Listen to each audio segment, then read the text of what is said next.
নমস্কার, আমি অ্যাস্ট্রোলজার পৌলমী নন্দী। প্রত্যেক দিনের মতোই আজও রয়েছি তারাপীঠে এবং এখানে বিভিন্ন জাতকের কাজ হচ্ছে, ব্যবসা বৃদ্ধি উন্নতির কাজ হচ্ছে, শত্রুনাশের কাজ হচ্ছে, জবে প্রমোশনের কাজ হচ্ছে। আজকে যে কাজটি হয়েছে সেটি একটি ব্যবসা বৃদ্ধির কাজ। তন্ত্রে আমরা দেবদেবীর এমন কিছু মন্ত্রাদি পাই যেখানে মারয়, পিটয়, নাশয়, হন, দহ, পচ, মর্দয় ইত্যাদি শব্দ দেখা যায়। এর সরলার্থ এমনই যে আমার বা আমাদিগের শত্রুর অকল্যাণ হোক। এবার প্রশ্ন হলো, তন্ত্র তো শিব এবং শক্তির আলাপন, তবে কি তারা এক সন্তানকে অপর সন্তানের প্রতি বিদ্বেষণের শিক্ষা দিচ্ছেন? কিন্তু তন্ত্র তো ত্রাণের জন্য, তার দ্বারা কি কারো অকল্যাণের বার্তা প্রেরিত হতে পারে? এটি বোঝার জন্য সর্বপ্রথম যেটি বোঝা দরকার সেটি হলো আমাদের শত্রুকে বা শত্রু কাকে বলে। স্বীয়তে য ইতি শত্রু, অর্থাৎ নিপীড়িতকারীকে শত্রু বলে। কোনো জীব কখনো কোনো জীবের শত্রু বা নিপীড়িতকারী বা নিপাতকারী হতে পারে না, কারণ জীব মাত্রই শিব। প্রতি জীবের অন্তরেই নারায়ণের বাস, প্রত্যেকের মধ্যে শক্তির প্রকাশ। আপাত দৃষ্টিতে কেউ কারো অনিষ্ট করে থাকলে প্রকৃতপক্ষে তার জীবনের জন্য এক শিক্ষা। এই শিক্ষার আদ্যন্ত হৃদয়ঙ্গম করতে পারলে আমরা ওই অনিষ্টকে স্মরণ রেখে ইষ্টের দিকে এক ধাপ এগিয়ে যেতে পারি। তাই জীব মাত্রই মিত্র, কেউ শত্রু নয়। আমাদের প্রকৃত শত্রু হচ্ছে তারা যারা আমাদের অনন্তকরণেই বাস করে আমাদের ইষ্টবিমুখ করে রাখে। তারা হলো কাম, ক্রোধ, লোভাদি রিপুবর্গ। এ প্রসঙ্গে শ্রী শ্রী বাসুদেব পরমহংস বলেছেন, মানুষের সবচেয়ে বড় শত্রু তার দেহের মধ্যেই বাসা বেঁধে আছে। এই 6 রিপুকে জয় করতে পারলেই তুমি বীর সাধক। তাই তন্ত্রে শিব পার্বতী সংবাদে এই সব শত্রুদের দমনের জন্য ভগবতীকে অনুনয় করতে শেখানো হয়েছে। এই জন্য তন্ত্রের শটকর্মের কথা বলা হয়েছে, যা হলো শান্তিকর্ম, বশীকরণ, স্তম্ভন, বিদেশন, উচাটন ও মারণের প্রক্রিয়া। এগুলিরও দুটি অর্থ আছে, একটি স্থূলার্থ এবং একটি পরমার্থ।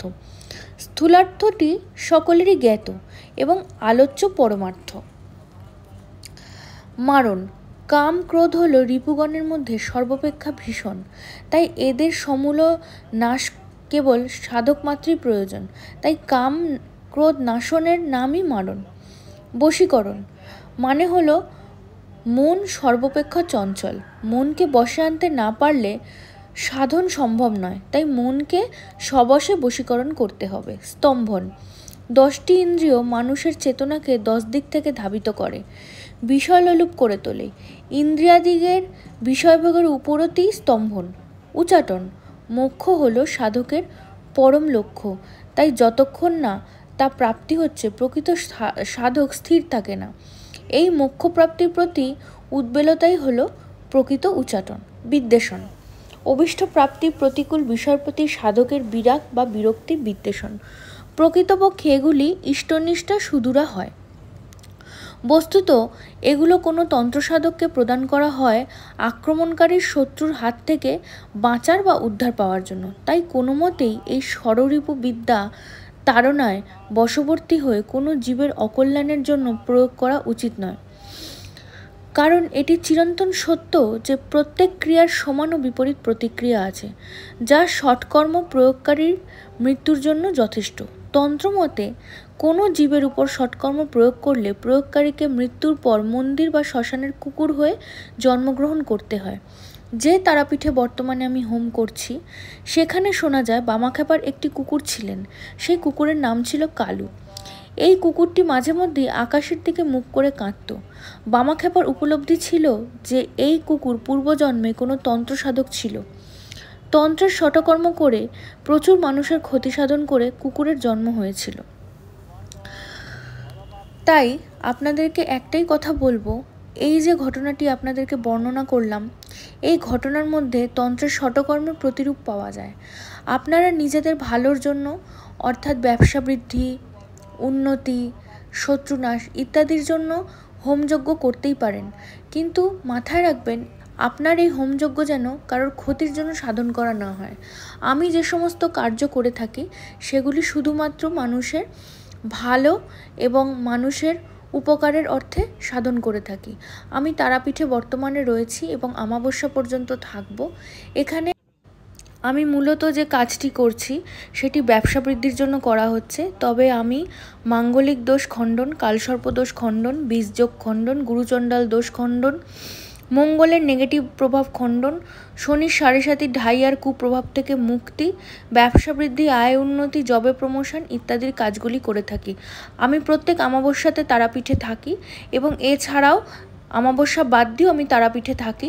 কোনো বিশেষ কাজের জন্য আমি মাঝে মাঝেই তারাপীঠে আসি, অর্থাৎ প্রত্যেক মাসে আমি তারাপীঠে আসি এবং এসে 3, 4, 5 দিন থেকে যখন যেরকম রিকোয়ারমেন্ট থাকে আমি জাতকের কাজ করে দিই। প্রত্যেক জাতককে আমি ধরে ধরে কাজ করাই, প্রত্যেক জাতককে আমি শিখিয়ে কাজ করাই। আমি এর আগেও আমার চ্যানেলে আমার কাজের ভিডিও পোস্ট করেছি, আপনারা দেখে নেবেন। প্রত্যেকে তারাপীঠ শ্মশানের কাজ করলে তারা প্রত্যেকে সুফল পান। এই তারাপীঠ মহাশ্মশানের বিশাল গুরুত্ব রয়েছে, বিশাল পজিটিভ এফেক্ট রয়েছে। এখানে কাজ করলে তারামা কাউকে ফেরান না, তারামা সকলের কাজে উন্নতি সাধন করেন।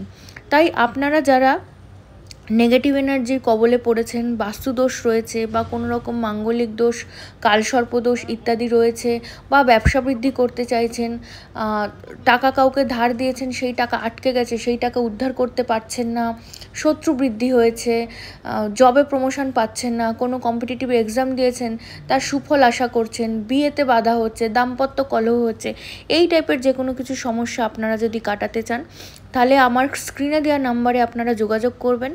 আপনাদের ছক বিচার করে আপনাদের জন্য যে দিন শুভ হবে সেই দিন দেখে, তিথি নক্ষত্র দেখে বা অমাবস্যায় আমি আপনাদের হোম করে দেব এবং সকলের জন্য আমার শুভ কামনা রইল। আমি চাই আমার কাজের মাধ্যমে আপনারা সকলে আপনাদের জীবনে উন্নতি করুন এবং আপনাদের জীবনে যে বাধাগুলি রয়েছে সেই বাধাগুলি যেন অবশ্যই খণ্ডিত হয়। সকলে ভালো থাকবেন, সুস্থ থাকবেন, আমার দেওয়া নাম্বারে যোগাযোগ করবেন। জয় মা তারা, জয় মা কামাখ্যা, মা তারা আপনাদের ভালো রাখুক। নমস্কার।